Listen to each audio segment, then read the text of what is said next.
In live right now.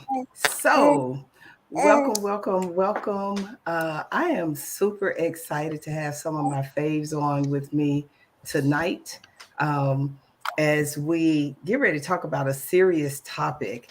But I'm going to give a few minutes for people to start joining so that we can kind of build the audience up. And then I'm going to ask you all to introduce yourselves.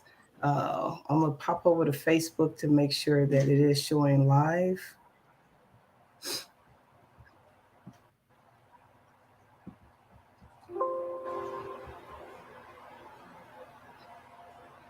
Yep, it's showing live. And I'm gonna try.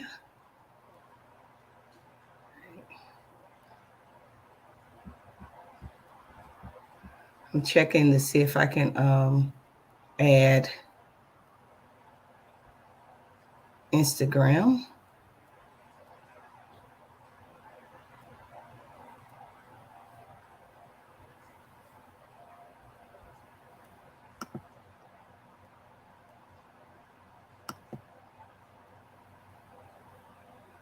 And I'm waiting for one other panelist to jump on with us, and Okay. then we can get started. Good evening to everybody that is jumping on. Oh,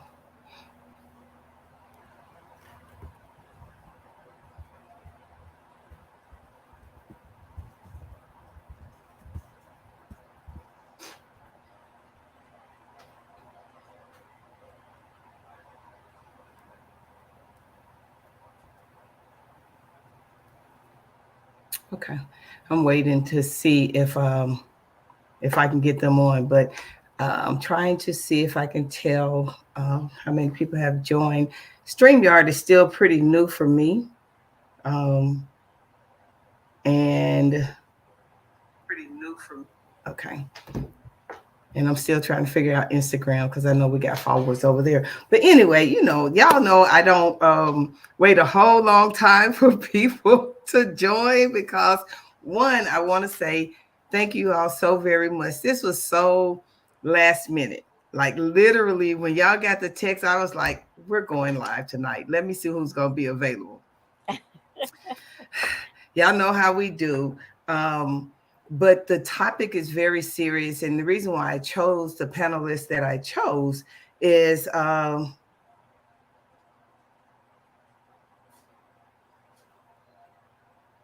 didn't y'all just click the link to come in? Yes. Hold on a second. Let me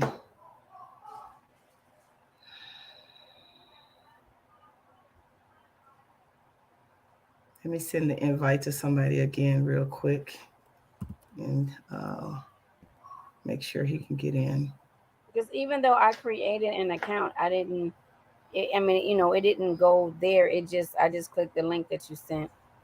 Got you. My brother be a little hard headed sometimes. We Yeah. have we have to help him out.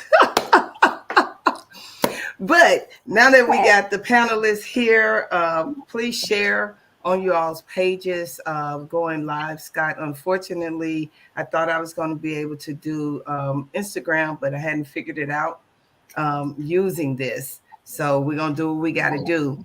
We Thank gotta you do. all for last minute agreeing to come on. Hey, Gigi, last minute agreeing to come on tonight.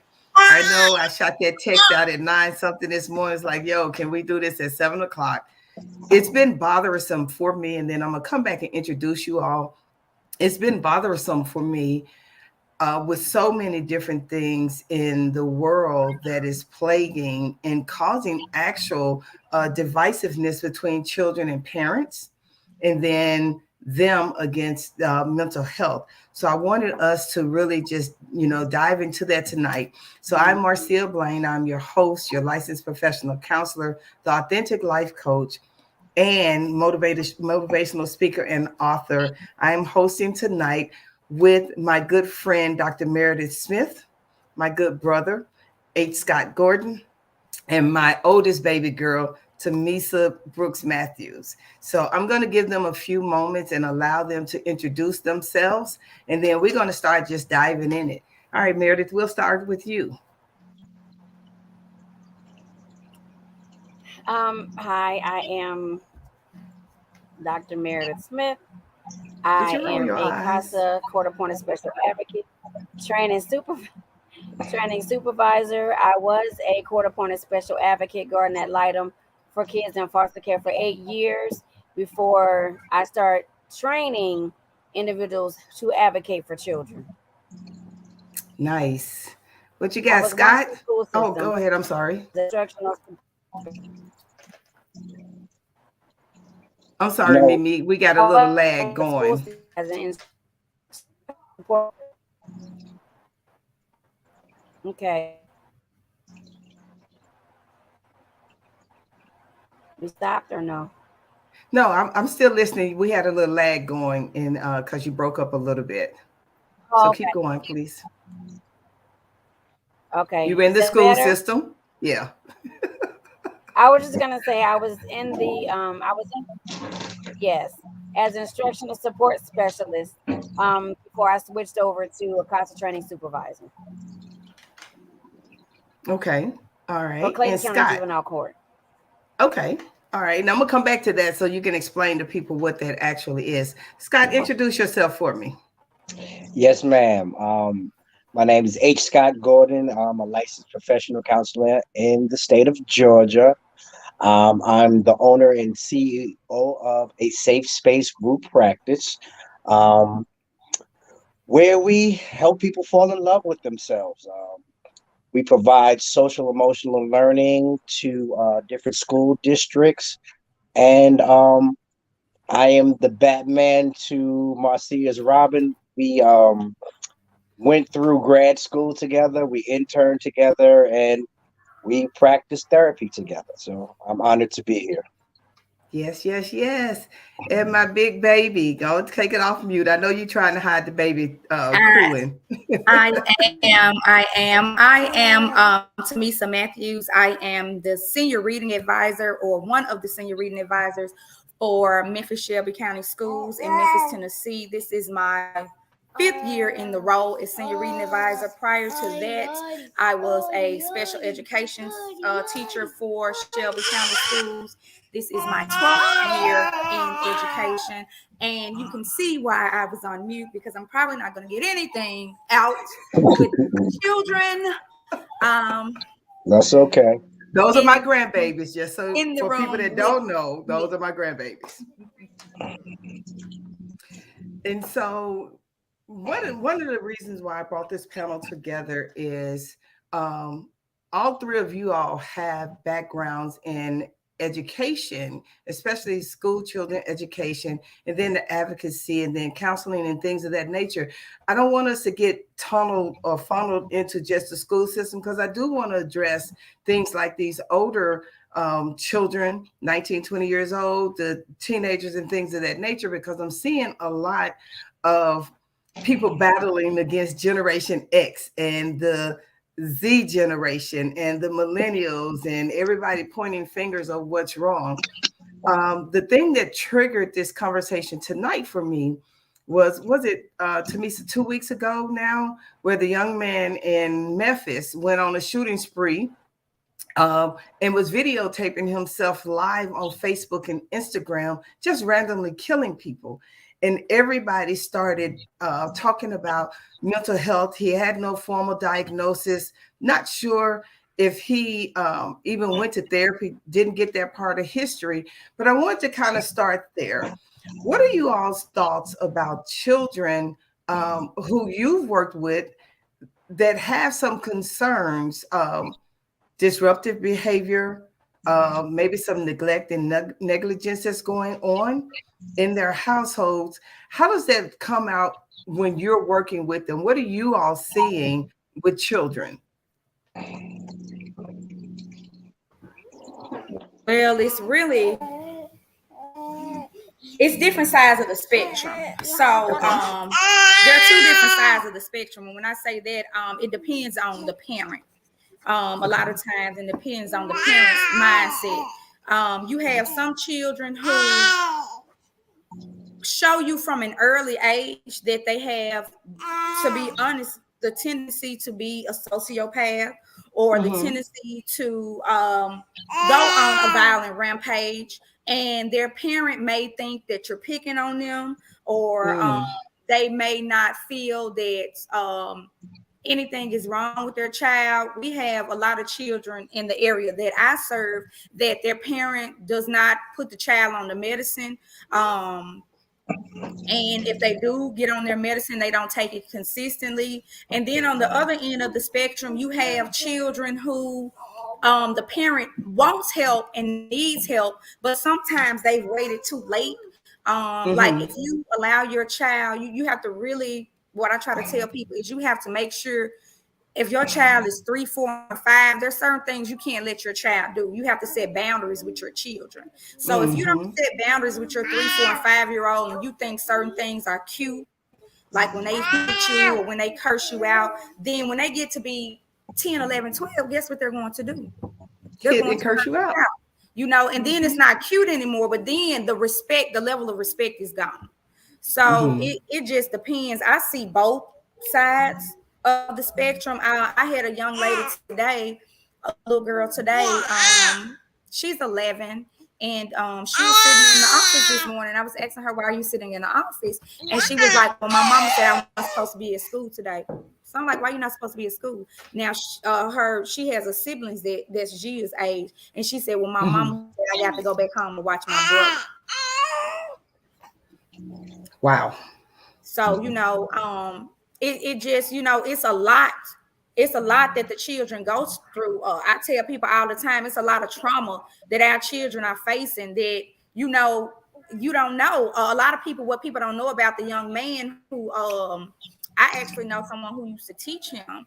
And what people don't know about him is that his mother has 9 other children, you know, and 3 of the children had mental health issues, but nothing was ever done, you know. So you really never know what goes on in the household of these children. A lot of them are older siblings, and they have to watch their sisters and watch their brothers because their parents may be working 2 jobs. You know, they may work at FedEx in the morning and Amazon at night, so they may not have time for their children, or they might live with their grandmama because their mama on drugs. So it's a lot.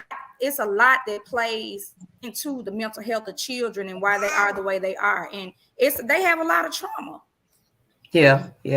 What are your thoughts, Scott, about just working with children, seeing the dynamics of children, even here in Atlanta? Of course, you know, we hear about more guns being brought to school and just so many different things. What are your thoughts from a male perspective about children, mental health, parenting?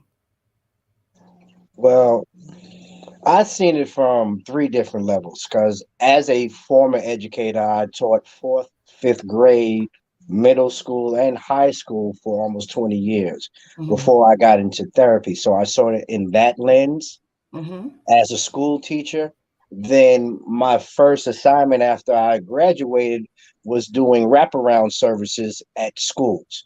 So I saw it as coming in to provide mental health wraparound services to help different students in that environment. And then, of course, I went private practice, and I deal with the social and emotional learning component in schools. And the major thing that I see, Marcia, the problem is that we often equate mental health and special education, and they're not the same thing. School systems are not really equipped for mental health. School counselors, and not all of them, but the majority of school counselors are not trauma-trained mental health clinicians. So what happens oftentimes is that unless a child has been designated to need special education, that's when it first comes up in school. They don't even lean into, are they having mental health issues, right? Because they're not synonymous. They can carry over. They can, you know, if you have a mental health disorder, it can qualify you in special education, but not all the time. That's So true. I think, and when I was providing wraparound services, you can see that. You Mhm. can see that these children, there are some children in general education who have mental health disorders that are not being treated Not even and being diagnosed. not being diagnosed. Absolutely. So the beauty when I worked for the agency and I did wraparound services and I brought them to DeKalb County, the county that I worked to, was I was able to go into the schools and help the teachers and help the Mhm. parents in a lot of ways because they didn't understand what special education was. They didn't understand their rights as parents Mhm. to get Mhm. these programs, right? That they're Yeah. qualified, you know, all of those type of things. So Yeah. I think that the number one issue is not well the misconception that every child in special education has mental health disorders Right. and every child in general education does not have mental health disorders. Mhm. So I think that that is a huge problem that we have in our school systems. I absolutely agree with that, and I think that that's part of my push to have this conversation, because every child that may have a learning disability or something of that nature does not equate automatically to a mental health diagnosis or disorder. And even after that young man, the posting and everything that went on, people were, attacking the mental health field when I said we need to start getting people into therapy. And there was some scoffing about, going to therapy. But the truth is, mental health is not going to come and knock on your door. No mental health provider, unless they work for a system, is going to come and knock on your door and say, hey, do you have a kid that's out of control? It's just not going to happen, right?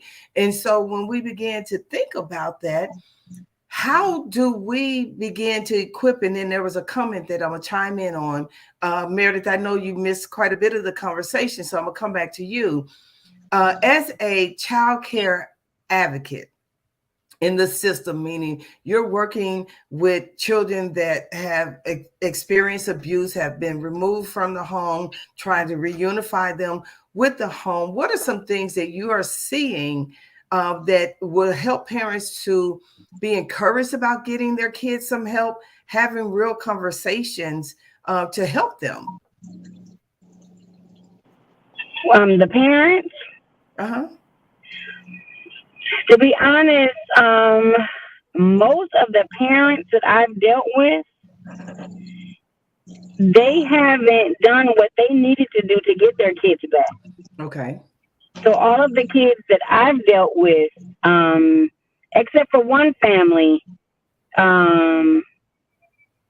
they've been adopted. Gotcha. One family, no, I take that back. But one family, they went to the aunt's house first. Mm-hmm. So the mom, I didn't, because of the mom, because of the mom's substance abuse. Mm-hmm. She had to, when she did clean herself up. What I did say to her was, my role, my goal is to make sure these children are safe. Mm-hmm. Where, if they come back to you, or if they say they went to their aunts or stay with their aunts, I don't want them to go back into the same situation that they just came out of. How do you identify, and this is for all of you all, how do you all identify children that may need some mental health assessment? The parents may need some parenting classes. One commenter, Joy, says some parents contribute to their kids' mental dysfunction because of their own dysfunction. Right. Absolutely agree. So how do you all identify those children that are in a dysfunctional situation that may lean towards mental health at some point? And how do you identify how you can help parents? Well, one thing for us, one good thing for us, when a child is removed and a child comes into care and he or she has been deemed dependent, all parents have to go through parental classes. Yeah, but look how they got to that point. You know what I'm saying? How do we capture this early on? So some of the first people that interact with children are educators, right? Outside of their parents, it's usually the education system, right? Right. What do you think we can do to equip the educational system to be more aware of children and possibly provide some kind of educational forum for parents, for those parents that will get involved? Because we know that we can offer everything free under the sun. Scott and I have been in situations where schools have paid for us to come in and talk about social emotional learning, and not a single parent showed up. Well, you know what I would say with the educators, they need sensitivity training, because some aren't sensitive to the kids' needs. They don't realize that 99% of the time they are what's constant in that child's life. Some educators talk to the kids as though the parents. They don't show them love. They don't show them compassion. They don't show them empathy. They don't show them that I'm here for you and I care. Well, I agree with that statement, but often teachers and all educators are not equipped to know the signs. Mm-hmm. You know, it took me getting into my master's level classes to really understand, and I was doing that while I was teaching at the same time, to understand that we got to look at the whole child, because we have to look at the scrutiny of what educators are doing. They're test score driven, performance driven situations. Mm-hmm. We don't look at the Maslow hierarchy of needs or what their children is. They're just saying, okay, do you understand math? Can you read or write on grade level? That's the task that educators are under, right? Mm-hmm. And then do they have the ability to discern what's going on with a child? They might not know, because again, as a teacher, I was looking at, okay, teach this lesson. I don't understand, and not really why is Johnny acting out? Well, Johnny has a conduct disorder. Why does he have a conduct disorder? Well, let's look at his home situation. Oftentimes, educators are not trained in that, or have very little training. It took me to get a master's degree in mental health to understand where the correlation ends. So oftentimes they're not in. Again, the school counselors are not equipped to diagnose and to see those things. Some are, because Marcia, we had some school counselors in our graduate and in our doctoral programs that we attended together. So it's not all of them, but the majority of school counselors are not licensed professional counselors. So they can't diagnose. Right. So they don't know what to look for. And then another part that I want to bring into the fray is the stigma of mental health. Yes. No one wants their child labeled, period, point blank. Well, I don't know, Scott, because back in the 90s, they wanted them labeled so they can get them checks for ADHD. Now that's a different conversation, but unless there are, monetary gains, you don't want your child labeled, right? Because that stigma. Oh, he crazy. He on that medicine. Oh, he got it. And there's a stigma in the classrooms. So we have to eradicate that stigma of what mental health really is, and have those type of conversations. And that's why bringing the social emotional learning components to the school system, so they understand what that is, because social emotional learning is akin to emotional intelligence for adults. Yeah. And in the social emotional learning, a lot of people think it's just for the parent and child, but it's for the teachers as well, because you all made some valid points.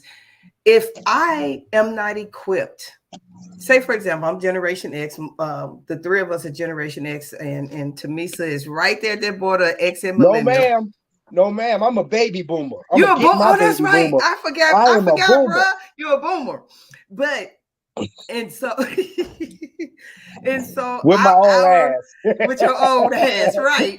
And so with our parenting styles that we grew up under, I can speak specifically for Generation X and probably some baby boomers as well. We were forced to be independent thinkers, movers, shakers, lock key kids, learn how to cook, follow rules, represent your household, don't get in no trouble, the whole 9 yards. I did those same things with my kids. Tamisa's doing it with her kids. But one of the things that my cousin mentioned in the comments is social media is taking over parenting. Everybody want to be famous because of likes. Everybody want to do this. My heart bled for the young lady who trusted someone with a video of how her ODD child reacted. She trusted this person so she could have a listening ear, and the person decided, let's go ahead and rack up some likes. I think those things are contributing also to how parents, go ahead. I want to jump in there because that's a great point. I remember when I started doing wraparound services, and I would attend IEP meetings, for the special ed if the child was in special education. Sometimes representing the parent, sometimes with the parent, right? And if a child has a diagnosis of opposition defiant disorder, right? ODD, as you said, teachers didn't know what that was. So I'm saying I had to really break that down and say, well, he is going or she is doing the opposite of what they always, when I say red, they say blue. Because that's their diagnosis. They're oppositionally defiant. They are acting their diagnosis. So you have to understand that. But being that the educators don't understand what this is, right? And there used to be a rift between just general education and special education. Now we're bringing mental health. That's a lot in the mix. And it's a lot for, especially in the Black community, because I'm Black, I can only talk about our community. We stigmatized mental health. We just label it as, oh, he just crazy. That's just how he is, or that's how she is, and that kind of thing. But we, as parents, have to take on our own levels of accountability as well. One of the things that Tamisa said is, children being pulled from school because they got to go babysit their younger siblings. And, put into situations, Scott and I talked about masculine toxicity a few weeks ago on the podcast. And one of the things we talked about is when you take children out of the role of children and put them in positions of adults, they're going to continue to act adults. When they're, Tamisa tell you couldn't roll up in my house with stuff on that I didn't buy, and you ain't got no job. You weren't coming up in there because one, I, break you off, but two, they didn't take the risk, right, of doing that. But some parents are promoting these gangster mindsets, these get your money mindsets. But the other thing is there are some children who are feeling obligated. That young man you said to me had 9 siblings. He probably felt obligated to help make sure his brothers and sisters ate. So he in the street, because where else he gonna get money from? Go ahead, Tamisa. I see you took your mic off. Well, I took my mic off.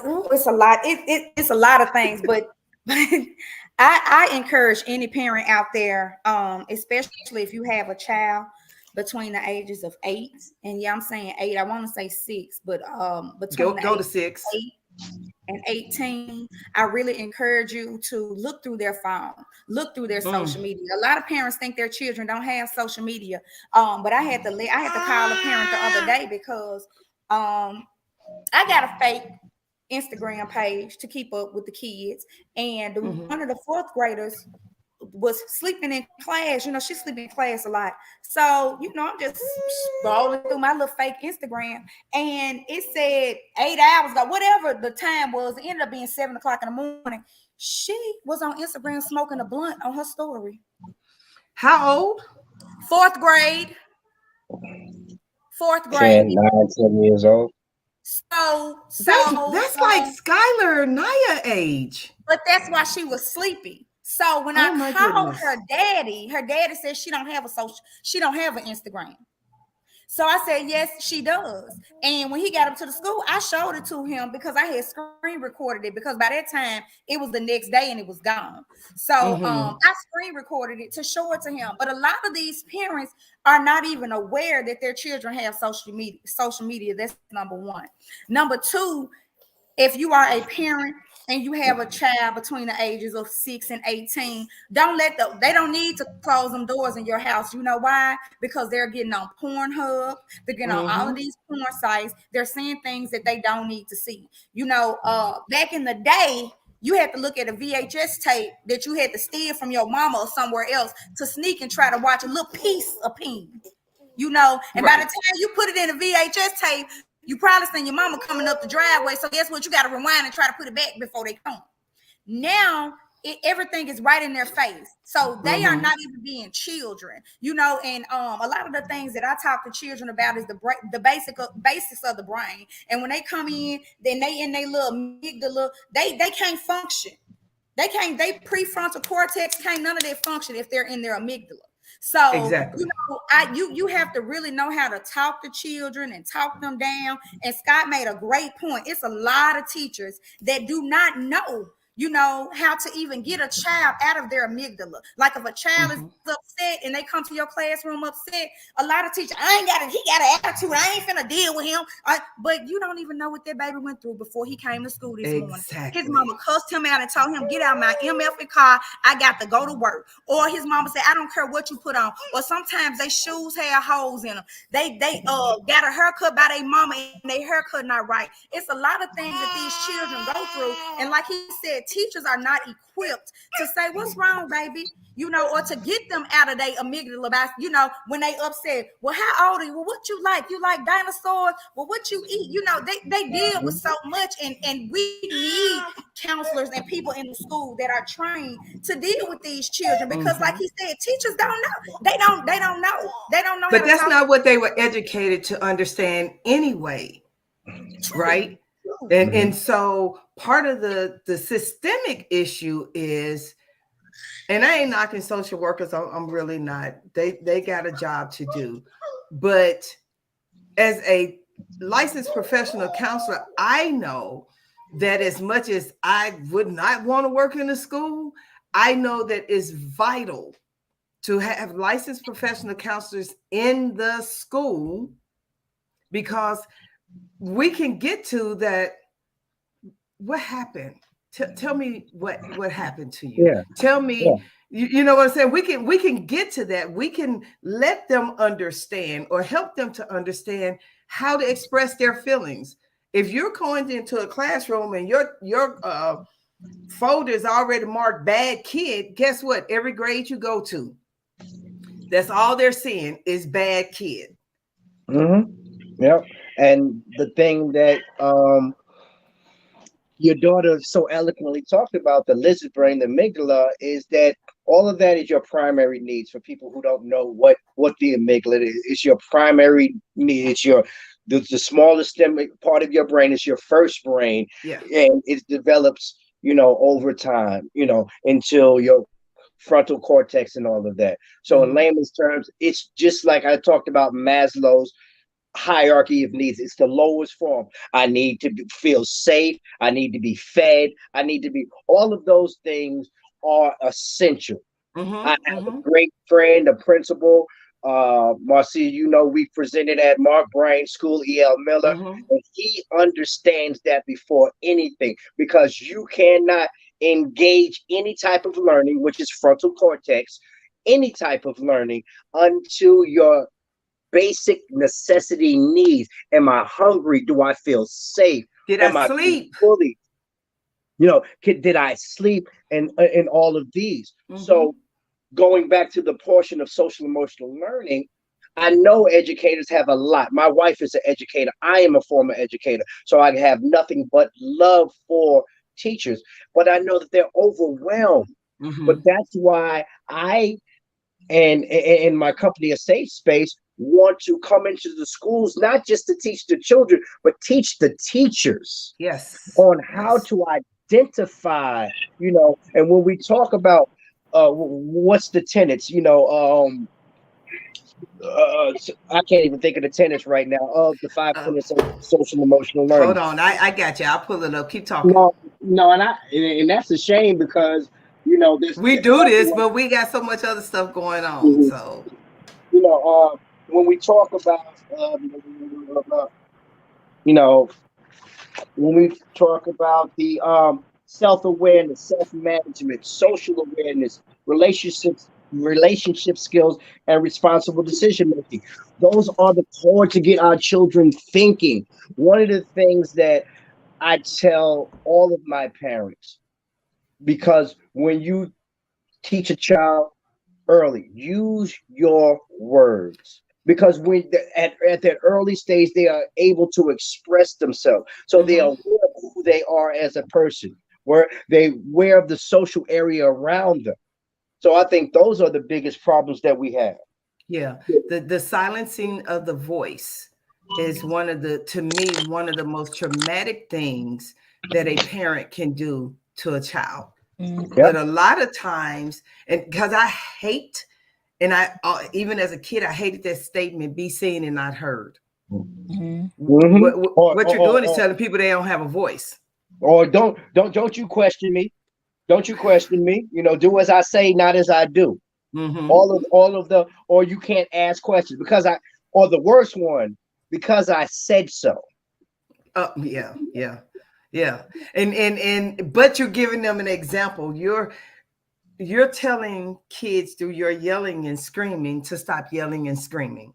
You're telling them through beating them to stop hitting. You're sending mixed messages. So for me, tonight is really about parents. I need you to get your stuff together so that you can help these children get their stuff together. Because when parents are promoting, like one of the things, and I'm on TikTok because that's just part of the branding and all that kind of stuff. But I literally don't like going on TikTok because I can't stand to see these little babies. And I'm saying babies because they're 10 and less, dressed like grown-ups, acting like grown-ups, sassy at the mouth, the whole 9 yards. But y'all ain't spending no time teaching them how to spell their name, learn their colors, write their name, learn how to turn the pages of a book. I remember my baby called me one day. She said, "Mama, these kids don't know how to turn the page of a book." I think she was doing a fundraiser to get books for children. They didn't know how to turn the pages of the book. They know how to scroll, but they didn't know how to hold a book and turn pages in a book. And so we as parents, we as the older community, it's time for us to actually go back into the community and say, what can we do to help you to understand, to stop one, calling your kid bad. Right. That's number one. Let's stop that. Let's take that out of our vocabulary. Because if you take that out, that means you now have to start actually addressing the behavior. Why are they responding like that? Why are they angry in the morning? Because they're hungry.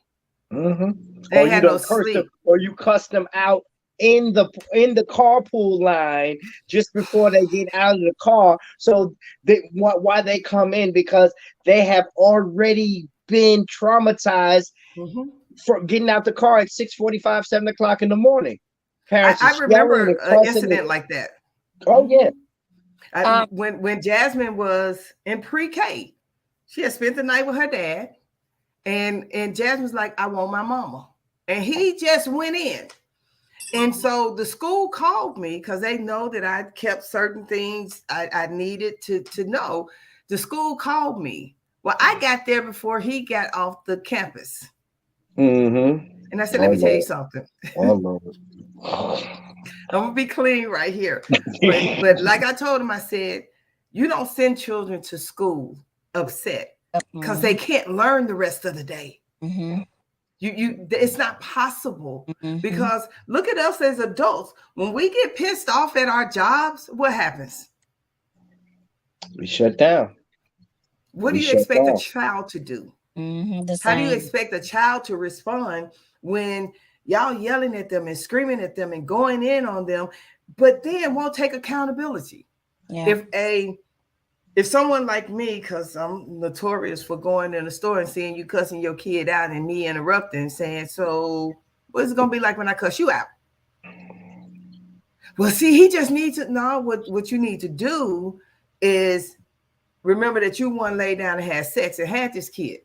He had nothing to do with it. Let's start with that. Number two, you chose after having sex and enjoying yourself to go ahead and bring him in the world. Why are you mad at the kid? Why are you taking it out on the kid? Why are you putting children in unsafe and insecure situations?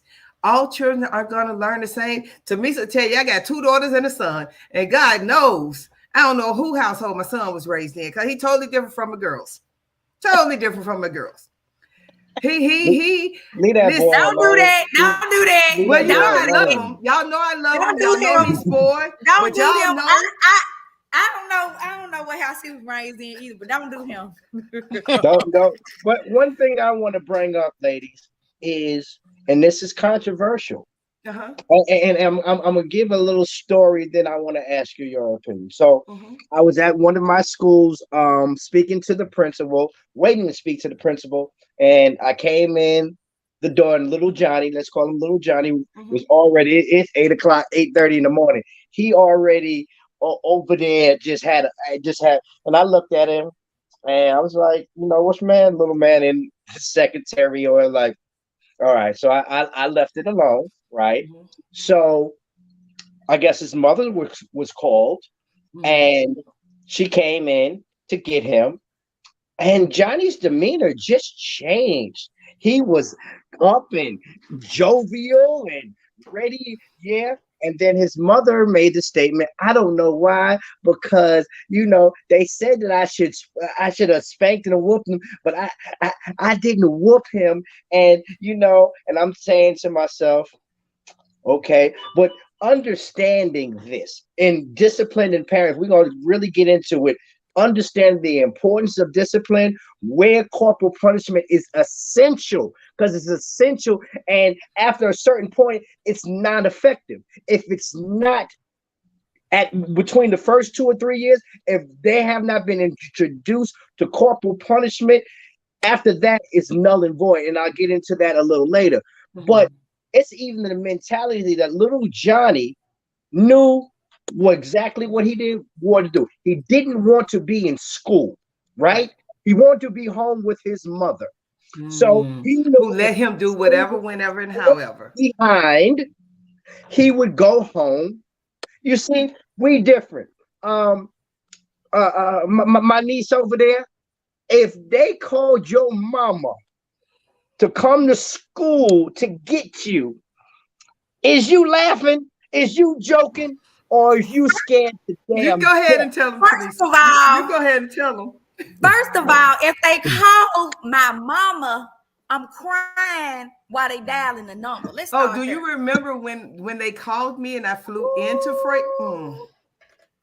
So again, there's no fear because he got exactly what he wanted. He wanted to go home with his mother. He didn't want to be in school, and he knew he was in pre-K. He knew in pre-K that if I show my behind, my mama's going to get me, come and get me, which I want because I don't want to learn. I want to go back to sleep because I probably stayed up and I'm tired or whatever the reason why he didn't want to be there that day. And my mother is not going to do anything about it.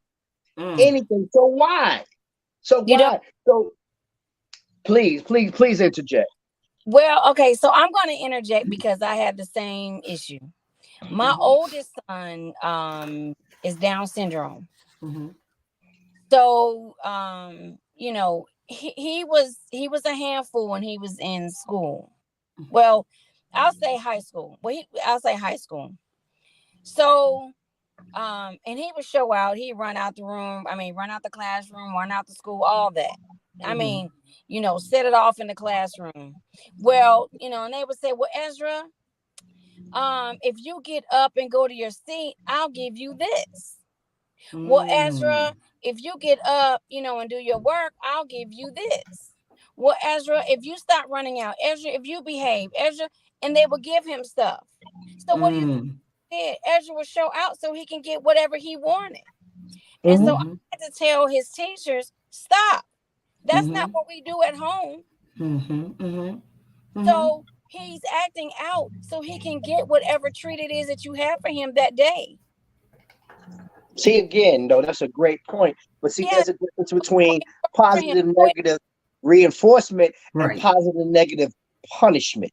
So there are two different things to try to either, because punishment is supposed to downgrade a behavior where reinforcement is to get more of the behavior. But because parents are not trained on how to properly discipline, because he could be, there's incentive, there's reinforcements, but when it comes not effective, and if they're acting like that, there has to be other strategies to be used. And that's a great point, Meredith, is are they having conferences with the parent? Like, okay, what works at home? Because this is a village. It is a 3-corded rope between home, the child, and school. Right. And one of the things that I want to interject and say is corporal punishment is not the only punishment. No. And that's the thing that, I back to that young lady whose son destroyed the house. Everybody kept saying, whoop him. Dude is 6'2", 200 and odd pounds. She gonna whoop him where? Exactly. But Marcia, let me jump into that. Let's go back to Pavlov, right? The mouse. Operant condition, no, classic conditioning, right? So, understanding the dog when the dog whistled. Why is corporate punishment needed? And I'm not talking about whooping and beating the child, right? Let's think about this. When your child is under 2.5, 3 years old, do they really understand language? Do they understand what no is? No, they don't. They don't understand it. Why you started, let's say if little Johnny, again, I like little Johnny, he's a year old and he goes for the socket that is dangerous, right? And you pop his hand, right? And you say no. What that does is he understands that popping of the hand is an unpleasant condition. He doesn't like the condition, but it's followed by the word no, right? So if you do that early, then just like the dog, when they rang the bell, they salivated before they got fed. If you did, now he understands no is, if I hear no, then that pop can come. Then that's the conditioning that needs to be at an early age. So you don't have to kill the child, beat them to death after it, because they equate. And then when they're able to formulate language, then you can have those conversations. You understand your consequences. But at an early child, at an early age, that classic conditioning is why that I'm not talking about, again, a popping or redirecting to understand that, okay, now I can understand. So as I grow, now I can use words instead of, I can reason instead of, so I can replace that. Absolutely. And one of the things, this is kind of a segue into talking about these young people, right? These teenagers and people up until 25 that's so very angry at their parents. That's conditioning of, I'm going to pop you now, I'm going to cuss you out, I'm going to do this, but I'm going to go get your hair done, I'm going to put you in the nicest outfits, I'm going to do this because, you now my friend. So you're sending these mixed messages, right? And they're not having conversations. I believe that if you start having conversations with children very early, my belief system is, if I can teach a child how to effectively make decisions and understand the consequences that will travel with them throughout their entire lifetime. But if I am constantly making the decisions and not activating consequences, what am I actually teaching them?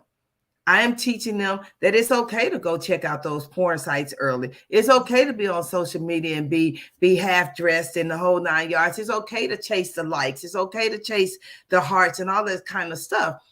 How do we switch gears? Because I'm seeing on TikTok again, a bunch of the Z generation coming in, going off on their parents for raising them, and then starting to say, no, I'm not buying your car. No, I'm not watching your kid. No, I'm not signing off on, not putting you on my credit card. No, I'm not giving you my card. No, I'm not giving you no money. All this kind of stuff. And so now they're actually on social media saying it's your fault. What are y'all thoughts about that? When you go from childhood up to that point? Okay, rephrase it. Or what's the question again? So the question is, when we don't condition our children to be effective decision maker, and we take things like social media to hype kids up, put them out in the spotlight and all that kind of different stuff, and then they get older, and then you go from being a friend, the whole 9 yards, to all of a sudden saying no. Can we talk about what that's like, what that process is, so that we can have a better insight on all this new? Now, I know that there's some parents out there that be breadcrumbing, because some parents out there be tripping hard. They are manipulative. They are abusive. They take advantage of their children, especially children who don't have any other fallback type situations, like they don't have family that they can count on and stuff like that. And when you have a parent saying, well, if you ain't gonna do this for me, then I ain't talking to you. And then here comes the fear of not having anybody in your corner, all those kind of things. So I get that. But I'm saying there's a uptick of a lot of angry kids coming at their parents. Have you all seen any of that? Yes, I have, because we not only have a dependency side that we deal with, but you said something about you mentioned something about being their friend. Now they want to say no. Well, that was the first issue. You can't be your kid's friend. You got to be a parent. And I learned that, I realized that when I was in education, because there were a lot of young parents. Because I had a child who was 14. His mom was 29. His grandmother are the same age, or close to the same age. So she's trying to be his friend and not be his parent. And so if we, as parents, we give, we give them a sense of entitlement. So when we no longer, or they no longer have that entitlement, then of course they're going to be upset. But you have to rear kids. My mama told me, she said, you don't rear kids for yourself, you rear kids for everybody else, for other people. So when you rear kids and you rear kids to feel as though they are entitled, when they get of age and they want certain things, you tell them no, of course they're going to be upset. Right. Of course they are. So it's our responsibility as parents not to give them anything outside of what their basic needs are, out of what the minimum sufficient level of care is. Anything above that is extra. Right. And if That's you a great need extra, if you don't show me that you deserve extra, you get no extra. I keep saying 18, food, clothing, shelter is the law's requirements. It didn't say you had to have name brand clothing. It said you need to eat and you need to have somewhere to stay. Everything that I provide above that basic minimum is a choice, not an entitlement. Go ahead. Absolutely. All right. Sis, we can even look at this. I had to break down to parents the difference between rights and privileges. Like you said, what you said is your right. You have a right to sleep in a warm bed. You have the right to go to school. You have a right to be clothed. But that PlayStation is a privilege. Yes. That cell phone is a privilege, and you earn privileges. You're getting food 3 meals a day is a right. That's what inmates in jail have to get. They have their rights. But everything after that, and how are privileges given? They are earned. And right? And a lot of parents don't understand that they give because they don't want to parent. They don't, because parenting is it that they don't want a parent, or is it some parents have experienced so much lack in their life that they don't want their child or children to experience that lack? That could be a point, but you have to understand that if you give them everything in life, then what is their incentive to go out and get it on their own? Oh, I agree. I agree. Yeah. We have done well because we have gotten education. We have come, and I'm talking about you and I, Marcia, because we have these conversations all the time. We have taken our families to a different social economic level that we were raised in, right? But we still have those old school principles. That's why I have no problem dealing with your children. I love my nieces and nephews, right? But they're respectful because I know the house that they come from. You have no problem dealing with my children because my children are respectful because they were parented. Too many of these young parents or even old parents don't know what parenting is. And some parents, I would also venture to say that some parents give because they feel guilty because they weren't there. Let's talk about that. But let me say something real quick before we get to the guilty parent. Y'all said something real important about. I'm saying hi, baby. Y'all said something real important about privileges, necessities, and all of that. Your grandson, his freshman year in college, don't be doing my baby like that. You wouldn't let me talk about your brother. Go ahead.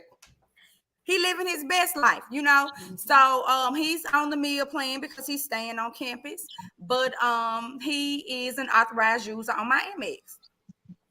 So he has $200 a month for, you know, his wants and needs. You know, whatever you got $200 per statement for your wants and needs. Okay. So that's a privilege. So, you know, you got a meal plan, but you going to Zaxby's and everything. Okay, that's fine. But when I call you once and you don't answer the phone, okay. But when I call you twice and you don't answer the phone, guess what I'm going to do? I'm going to freeze that credit card. But in addition to me freezing that credit card, I also, before he even went to college, I froze his credit. So I froze all 3 credit reports, because what you're not going to do is you're not going to get to school and see all your friends getting credit cards and decide that you're going to do it too, because I made that mistake, because they was giving out big Victoria's Secret limits and big belt limits and big Macy's limits, you know, because as children, we don't know no better. You 18, but you ain't grown, you know. So I say that to say, because you don't answer the phone for me, you lost that privilege. So credit card is still frozen and will be frozen until the next credit card statement, which is like the beginning of October. But you know what he did when he realized that card was frozen? He called you. But because he called me. What? He called you on your birthday then. But did he say he didn't bring up nothing about that credit card being frozen? Hey, what you doing? Let me talk to you. Yeah. Because see, I can treat you how to treat me. I can teach you how to treat me. Well, I know we're going to talk about that, but I want to also bring up something that's near and dear to my heart. And I think I can't say that it's just African American parents, but that's all I really deal with in the majority. But what I've learned and what I had to do is that we don't have conversations on, and Marcia, we've talked about this, on the difference between parenting a minor child and parenting an adult child. We're going to get to that. Different. We don't have that, because what we have to do in all relationships, whether it's a romantic relationship, a mother-daughter, father-son relationship, a friendship relationship, like Marcia is my sister, and everything that we do. But 3 things are necessary: communication, expectations, and boundaries. And if you don't set those, communication, we have to talk about this. What do I expect from you? I had this talk with all 4 of my grown children. What are your expectations of me? And I'm going to tell you because I'm not, DAD is not ATM. Understand that. Understand that. And then if you cross, what are your boundaries? Like my youngest baby, she does not like to have confrontations. Marcia, you know my baby well. So her boundaries is that she doesn't like to have controversial discussions. I have to honor that. I have to honor that, even though she's my child. I do honor that, because one thing we do mess up as parents is that we think our children don't have any input. They don't, and that is false. And that is one of the worst things. Oh, you ain't got an opinion unless I give it to you. What? Yes, that's that foolishness. It might be a 9-year-old opinion or a 16-year-old opinion, but they have opinions. Right. Allow them to voice their opinions. As long, I said, my children can come up and we can discuss anything, as long as you understand we're going to keep the parent-child relationship. I don't care if you're 35, which my oldest one is 35. We still have a parent-child. And what you said, I'm friendly with my children, but they're never going to be my friend.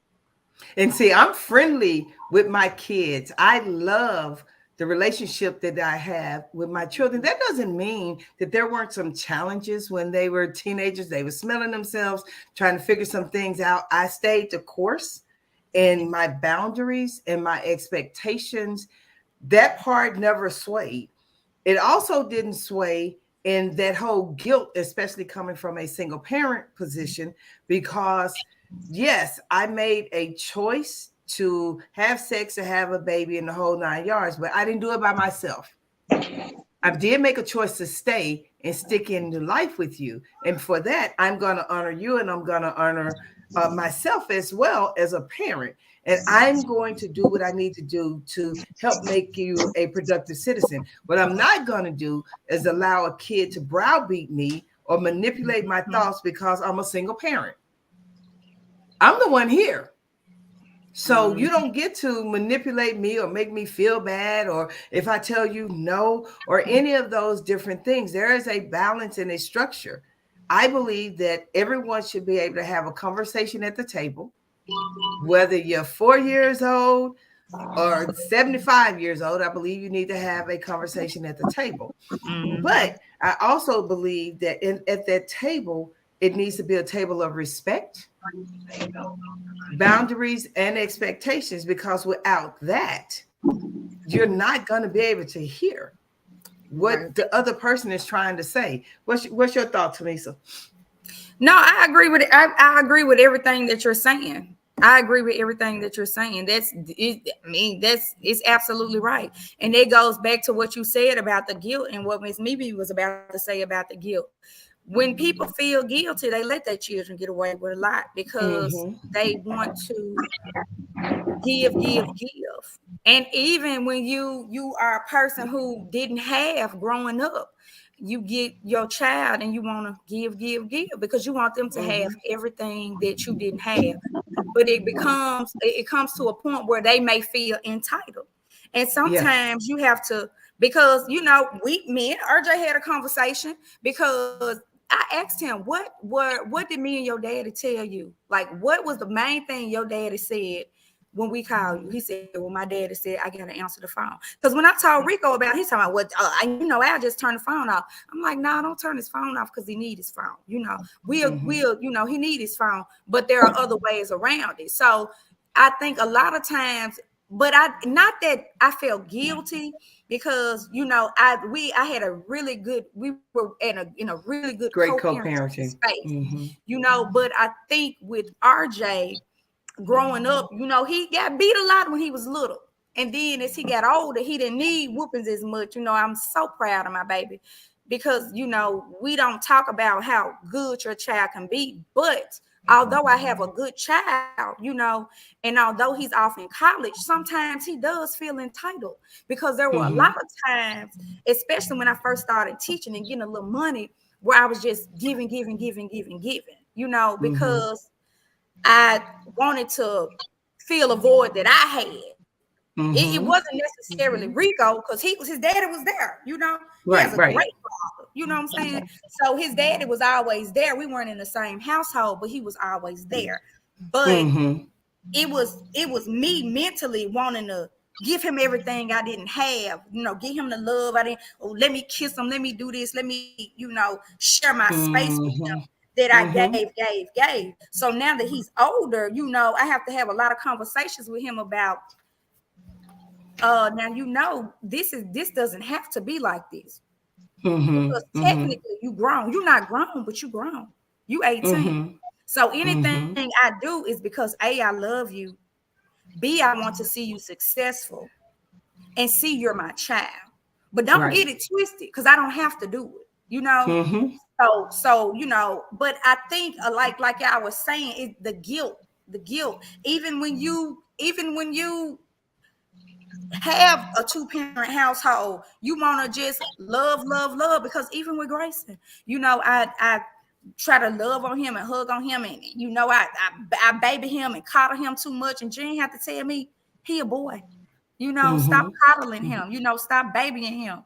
If he get water in his face, I want to hurry up and wipe it away. It's just, it sometimes as parents, we still don't never learn. I've been parenting a long time, and I started all the way over.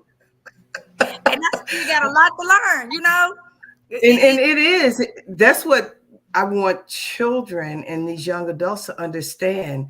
There is no true textbook to parenting. We parent from where we are and what we understand. And unfortunately, some of us have had some abusive experiences with parenting.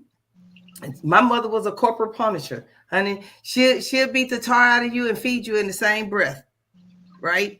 But at the same time, my mother wasn't a talker. There was no sitting down, expressing yourself. So one of the things that I probably overindulged in when raising my kids was, you have permission to express yourself. Let's have a conversation. Let's talk about what's going on. But the other thing I want to encourage parents to do is stop projecting your guilt onto your children. Or when you had a lack, or you felt abandoned or neglected or dismissed or things of that nature, stop projecting that on your children. Because all that's doing is putting you in a situation to where your children can now use that to manipulate you into places where you're then frustrated. Because that goes back to the parent has to deal with their own trauma first, right? Yeah. They have to deal with their trauma so that, again, they don't bring their trauma, and overindulge their children. Because I said to this now, people are going to disagree with this, but I'm going to say it anyway. To me, raising a child, parenting is like school to me. They're a kid. So for the first 18 years, it's mandatory, right? You got to go to school for 18 years. It's mandatory, right? You have to parent for 18 years. It's mandatory, right? Else you can go to jail. I mean, people we know get out of it. After that 18th year, education is optional, right? You don't have to go to college. It's better now. We are byproducts of the more education you get, usually the better you do in life. Right. Let's take that over to parenting. I tell my children after 18 years old, our relationship shifts. It is optional. Now, some people disagree with that. No, it's optional, because if you don't feel that I did the best that I could. Was I perfect? Absolutely not. Not. But did I do the best that I knew how to do? Absolutely. And you will not hold me hostage. So if you feel that my rearing of you will cause you to separate yourself from me, it's optional. And I do tell young people, if your parents are making you feel like you're in a toxic situation, it's okay to disconnect. There's nothing wrong with that. But at the same time, if you're going to disconnect, don't keep coming at me. Because for Marcia, I've already said, listen, I did all that I knew to do. And hopefully I didn't scar you all too bad. Mm-hmm. But if the relationship is extremely toxic and things of that nature, by all means, get your peace first. Get your peace first. Because here's your truth. It don't matter how mad you are at your parents. It don't matter how bad you think they did. Your life, your breath, your movement today is about you. Now, you can stay mad at your mama, daddy, uncle, cousin, sister, and all of them for the rest of your life, and it's not going to serve you. Mm-hmm. It's not. Disconnect. Now, to piggyback on that, I will acknowledge, because some people don't acknowledge, some parents have too much pride to say, yeah, you know, I messed that up. I do apologize. You know what? I didn't see that. I know better, you know, because my phrase is, when you know better, you do better. Mm-hmm. Like my children, they was raised on the Chronic, the Blueprint. That's what we listened into the car. So why they gangsters? Because that's what they was fed. My daughters listen to Baby Bach, Baby Einstein. Why are they scholars and things like that? That's what they were fed. So I learned as I grew as a parent. Mm-hmm. Again, you're right. There is no map. There is no blueprint. And we usually parent the way we were parented, right? Except for the things that we didn't like that our parents brought to the table. Yes. And then, but see, that's the discernment. You can say, okay, that worked for me. I want to embrace that. Nah, I don't want to embrace that. And you can do that because I say parenting is like building a house. Yeah. Right? You put all the tools in the toolbox. So when we get back to corporal punishment, I think corporal punishment is akin to the hammer when you build a house, right? Mm-hmm. I'll ask your ladies a question. Can you build a house with only a hammer? With only a hammer. Include nails? Yeah. Do you? I don't want no nail guns. I'm saying, can you build a house with only a hammer? No. Okay. Can you build a house though without one? You can. Can you? You can without a hammer, because if you utilize updated equipment, electric hammer. No, I don't want no updated equipment. I'm talking about an object to hammer nails into something. Well, you use a nail gun. Okay, but that, see, y'all want to get philosophical. But what I'm saying is this, right? Can you raise a child with just corporal punishment? Oh, absolutely not. But can you raise a child effectively? And maybe I need to use that word, without. I think that you can, depending on the child. And I'm going to tell you the reason why. Okay. I think that corporal punishment does not always respond with each child. Mm-hmm. My children, the few spankings that they got in life, they hurt more when I gave them the silent treatment, when I stopped talking. Another tool in your toolbox. And so, and I'll tell you the reason why I did not spank as readily, because my mother was a corporal punisher. I remember asking my mother one time, why are you spanking me when I hadn't done anything? And she said, for GP. And GP meant general purposes. Or this is for something that you gonna do, because I might not have caught things, or the things that I didn't catch you doing. And so that actually scarred me, right, from being my true self, because I never wanted to ever put her in a situation where she just needed to spank me for GP. And I got plenty of GP spankings and had not done anything. But I decided that I needed to give my children a voice so that they could actually share what was going on. But there were times that Teresa tell you, you know, coming home and ain't nobody in the house. Nobody. No, not nary a kid. And then nobody have permission to be out. Everybody got a spanking that Marcia, day. what But I want to that's do, the balance. but what I want to go back to is that, yeah, you gave them the voice when they could understand and comprehend. Before that, you had to use redirections of a popping and things like that because they couldn't articulate. And that's what I'm saying. I got you. If you use it early, you don't have to use.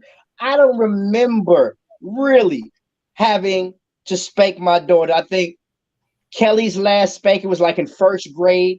Hallie, I don't even know. Like, I can't remember because by the time that it was established early, my children didn't, especially my daughters didn't even want me to. They would cry if I was upset with them. Daddy, you don't love. Of course I love you, but I'm not happy with you like that. So my girls had automatic tears. They could turn them bad jokers on in a moment, in a 20-second notice. Oh, I still can, baby. My coworkers are amazed at me every day.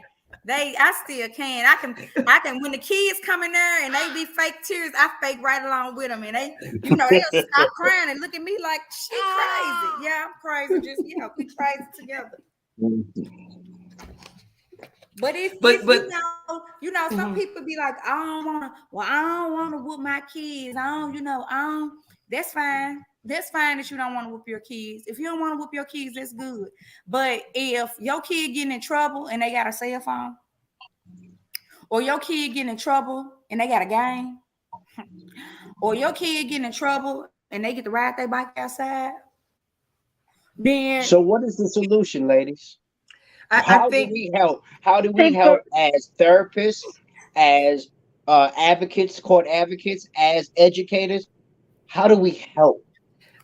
For me, I think that part of what we have to do is literally start having these conversations in the community.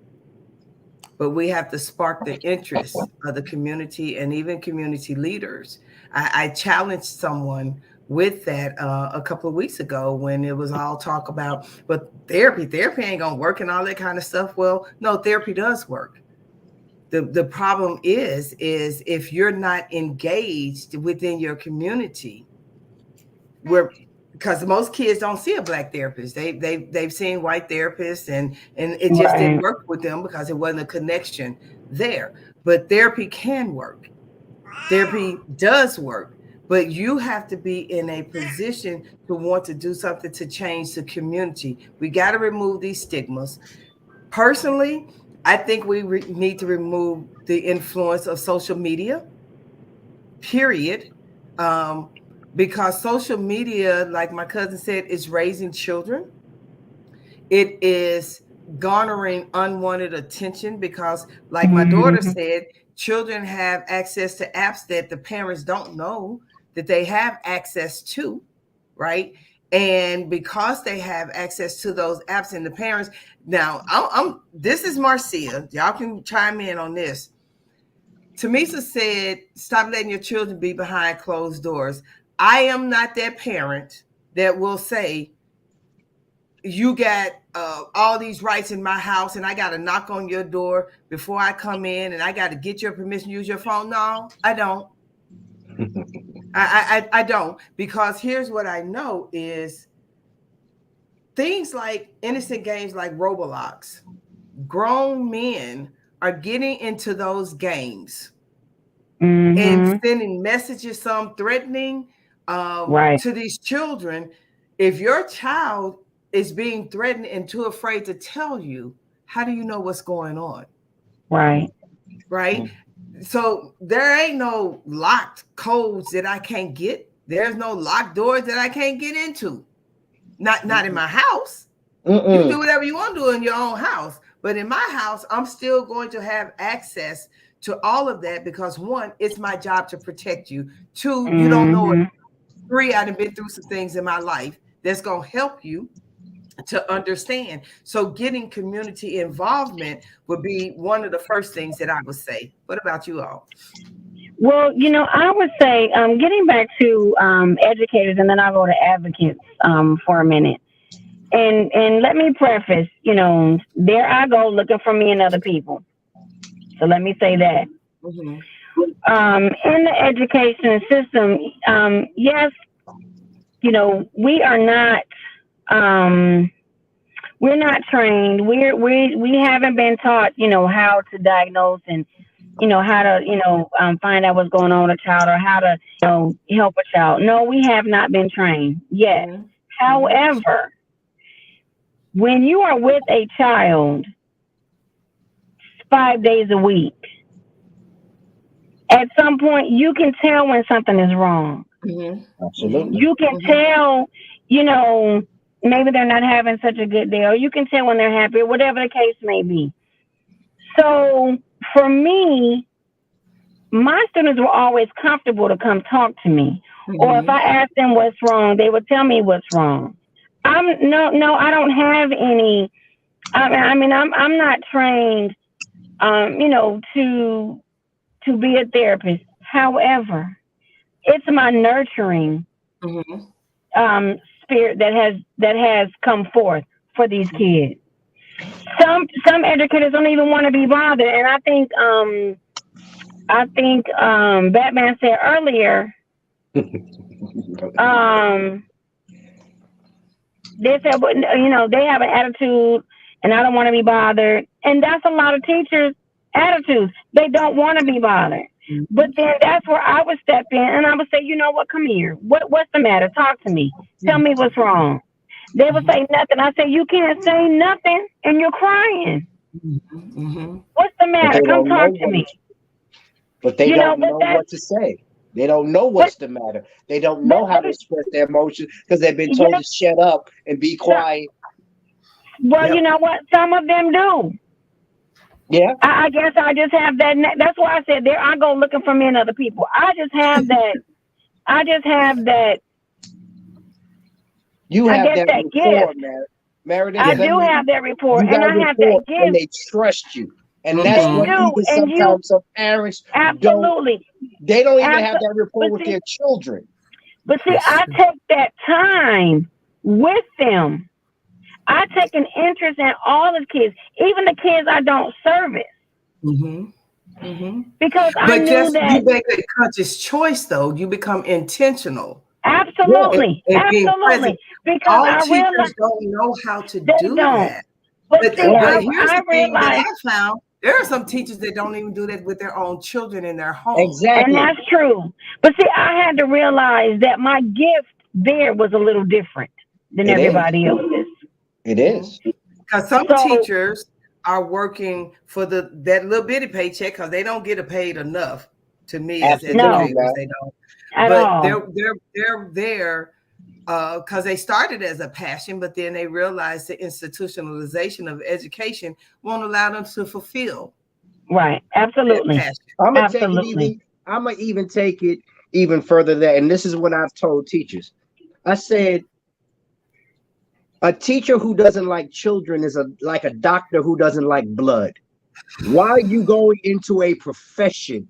If you don't like children, teaching is not for you, and that's fine. But let the people who understand and who love these children. My wife is such an excellent teacher because she loves her students. She goes above and beyond to establish that rapport, knowing, because again, people don't care how much you know until they know how much you care. And children, especially our children, need that. African American children don't strive off of stickers and bonuses. They thrive off relationships. Hey, how was your game, little Johnny? Hey, Meredith, did you have a recital? Oh, I want to come and see that. So once you invest in them, they will give you everything that they have. Absolutely. You have to be Gotta present. be present. Like you got their football games, basketball games, especially if they mamas ain't coming. You know, a volleyball game, a track meet. But you said, how do we help? A lot of these families need therapy. Families And that's what I'm therapy. talking about, that community. Children need therapy. One of the best things you could have ever did for me was when we did that book study and we read Peace from Broken Pieces. And we had to, yes, go over it. It was awesome. You know, a lot of times people need to just read and, you know, do stuff like that. Like you have to, Scott made a good point. If you got your own trauma, until you fix your trauma, you can't deal with nobody else's. You can't deal with your children.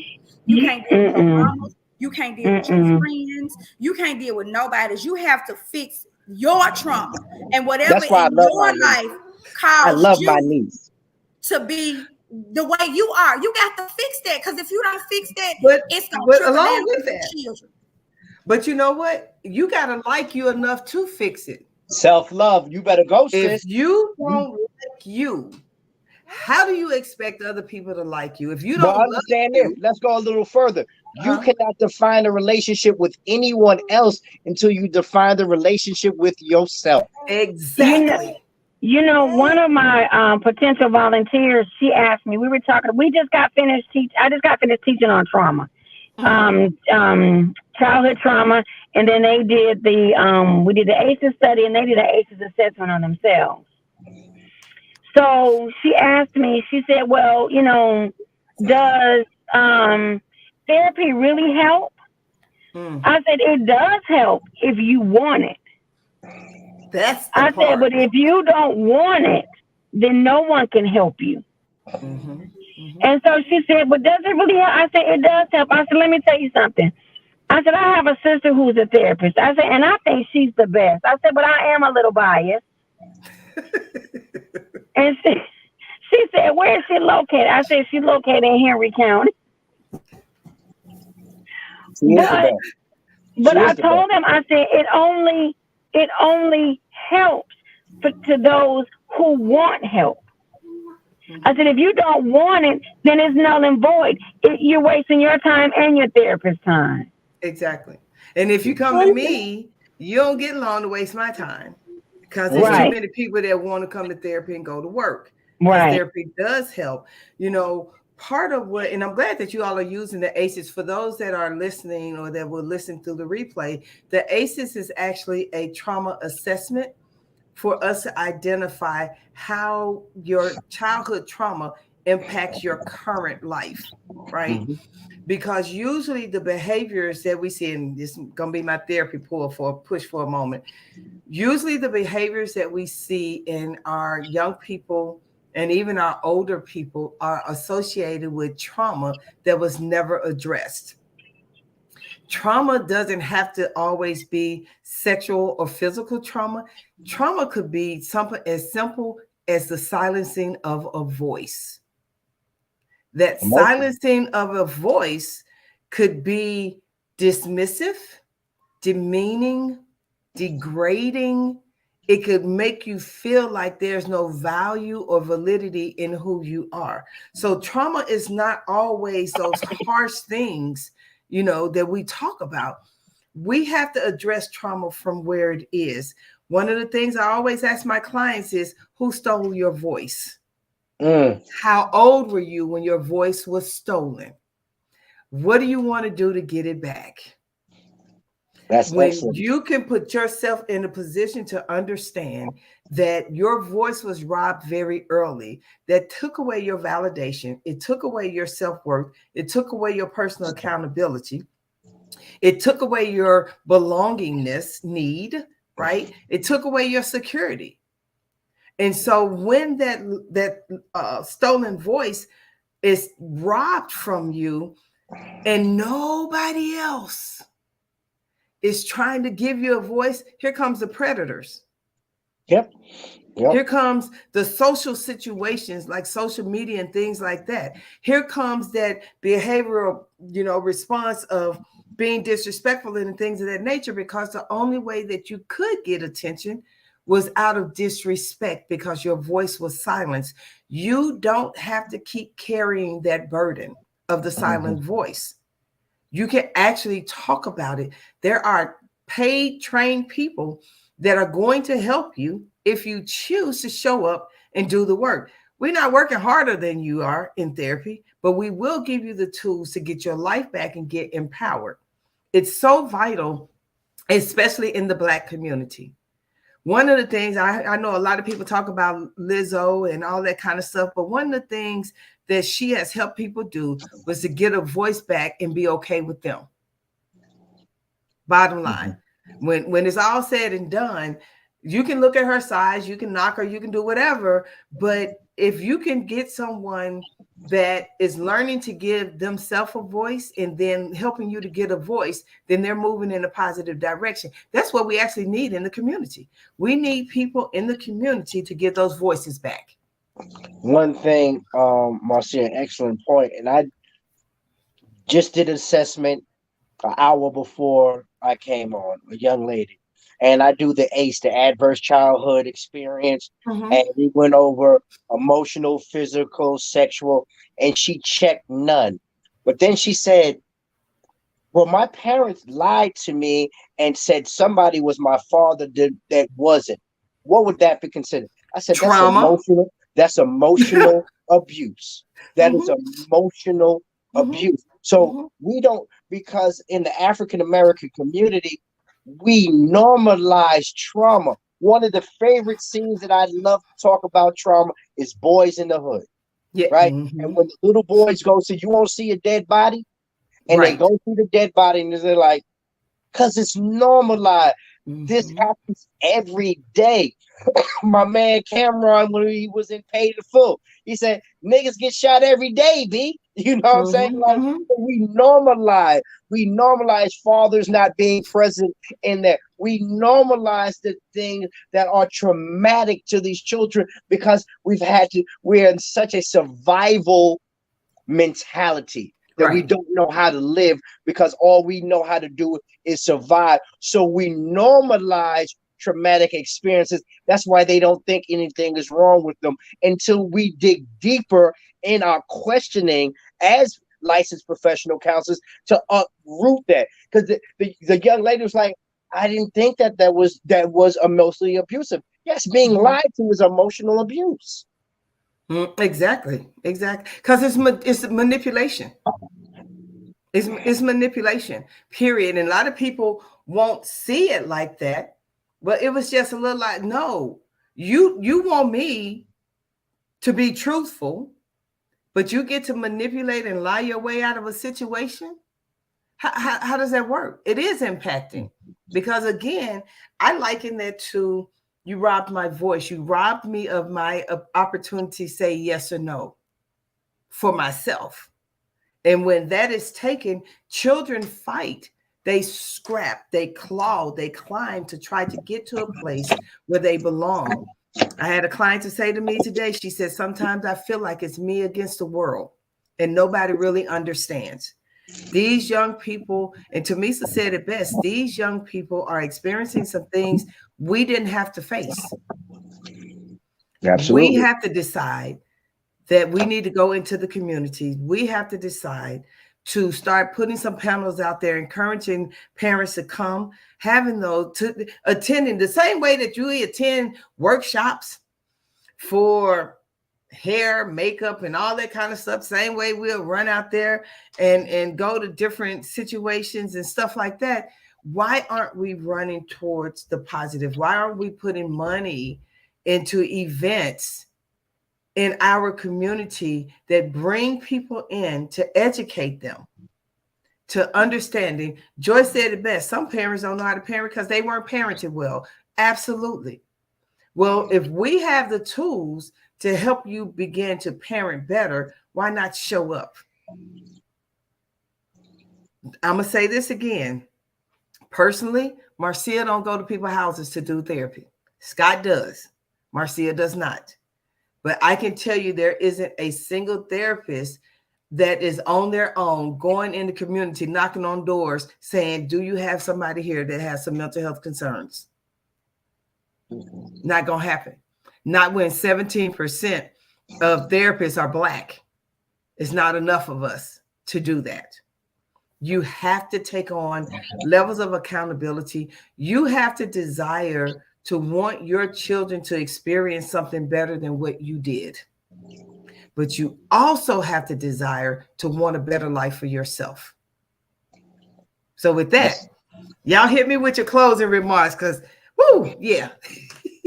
All right, I want to go because I need to spend the Saturday night on Friday night with my wife. So tell my girl I'm sorry that I took her time. My bad. But we talk about solutions, and I want to be solution focused. Mm-hmm. I'm talking to educators, therapists, all of us. We are not against each other. We have to collaborate. If we want to make a change, one of the things that Marcia and I did when we were interning, as master's level intern, we hadn't seen a client, or we said that we are going to change the face of mental health. Mm-hmm. And I'm so proud of my sister. You know, she's phenomenal. Like when you said Meredith, she's the best. I'll give that. I love her style. I love her approach.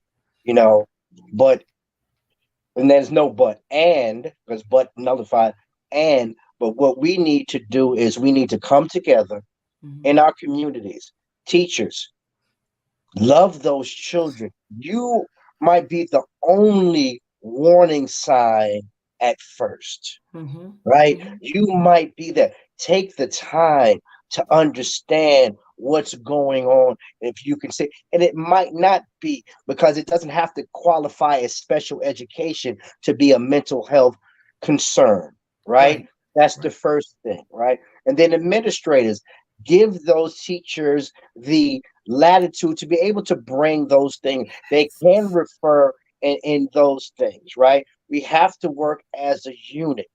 And then school boards, and get some qualified mental health professionals on your staff, so that when things are brought up, we can do a 60, 90-minute assessment and say, okay, no, that child is fine. He doesn't, because oftentimes we only diagnose with childhood disorders anyway, right? So DMM and all of those, DMMD and all of those type of things, ODD and the right. So it just has to be a collaboration that we want to do better. We can't continue to point the fingers, because we all fall short of what we need to do. Absolutely. But what we need to do is come together, have, panels. Marcia, thank you so much, for giving me the opportunity to express my thoughts about a situation that is very near and dear to my heart. But we just need to have more of this and come together. Go to community forums, go to your PTA meetings, parents, but then provide those emotional, social learning opportunities for not just your children, not just for your faculty, but for the entire community. Absolutely. You. Thank you, Scott. I appreciate your yes, as always. I want to put this out there. Go to a safe space. .com. Scott, if you can type in the comments your website so people can check out your website, check out Scott's book, check out some of the things that Scott is actually doing in the community. He goes to barbershops where the guys are hanging out and actually engaging in mental health conversations with them. So follow him on all his social media outlets, because I'm telling you, he is breaking through barriers with Black men in therapy. All right, who want to go next? Tamisa, Meredith? Age before beauty.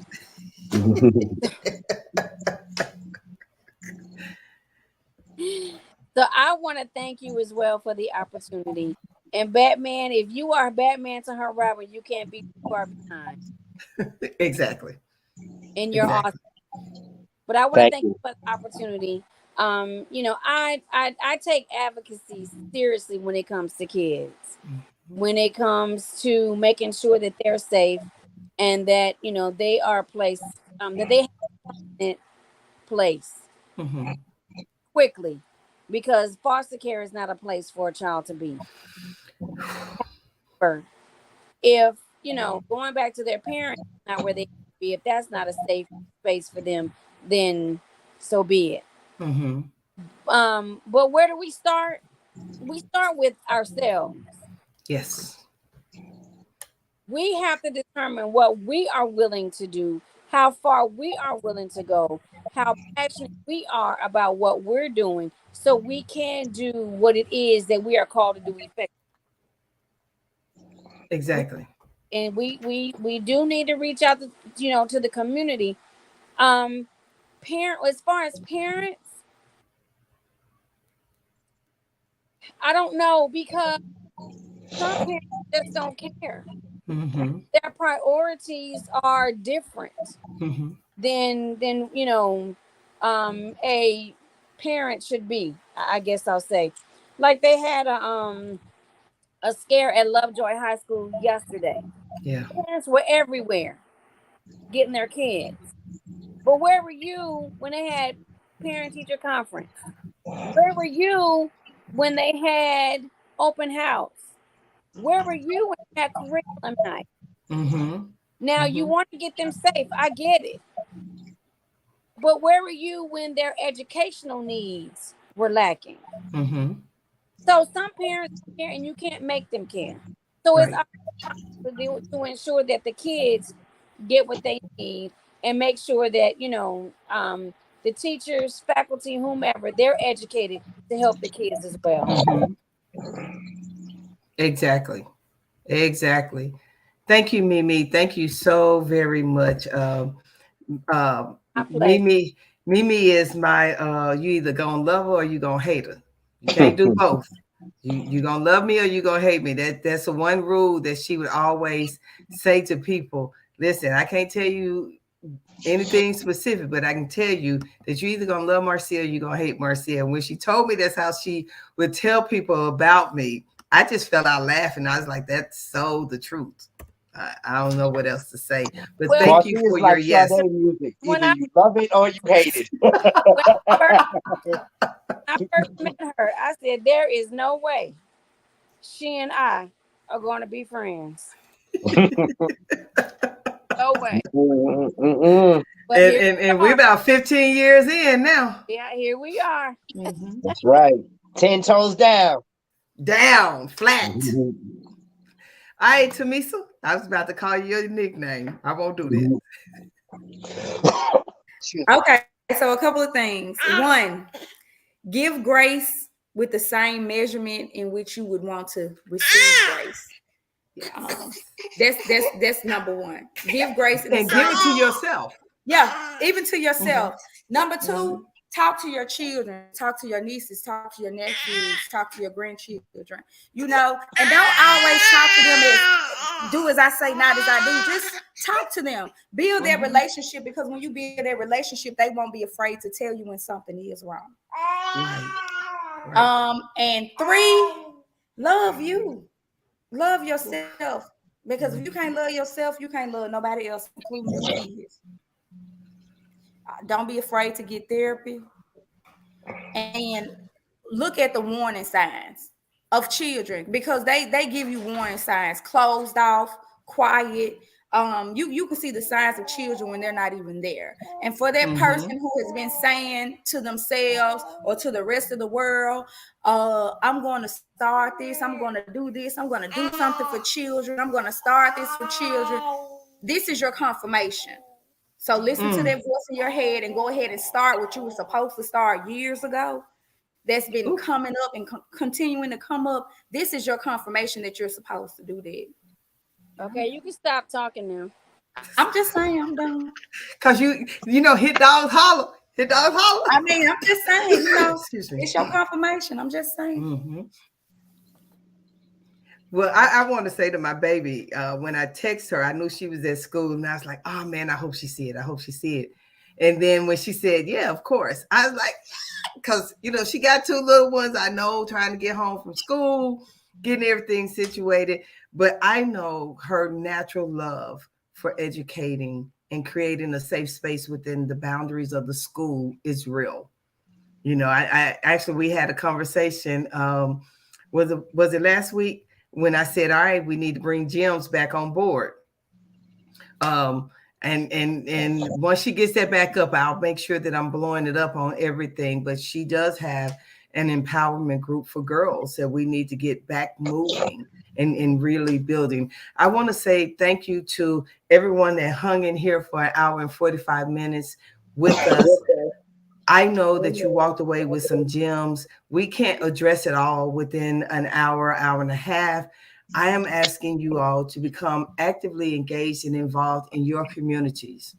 Start your own lives. Bring people in. Scott and I make ourselves available. Tamisa and Meredith, we'll make ourselves available to come in your life and to have these conversations. It has to start somewhere. You can't keep sitting back complaining about things and you're not actually doing the work.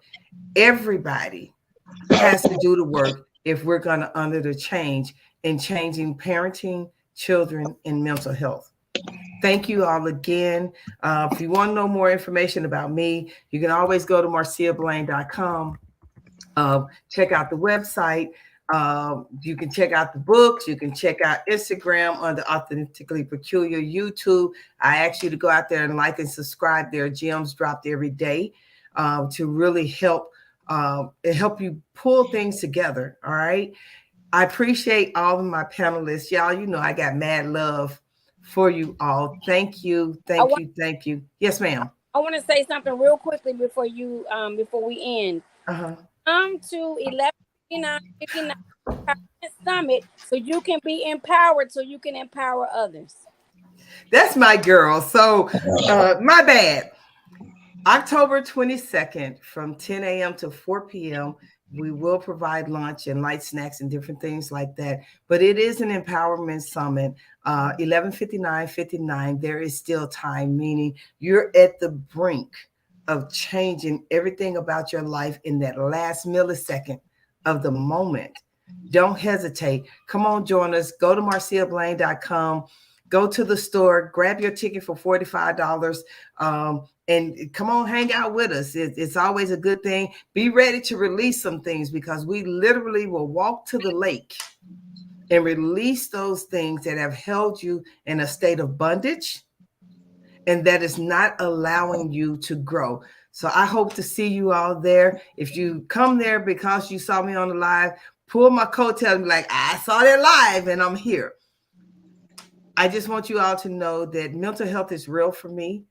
Helping educate people about mental health and helping people to be empowered so that they can live their authentic life. That is who I am. So thank you for joining us tonight. Y'all take good care of yourselves. Love on you. Show yourself some grace and be good to these children while you're being good to yourself. Bye, everybody.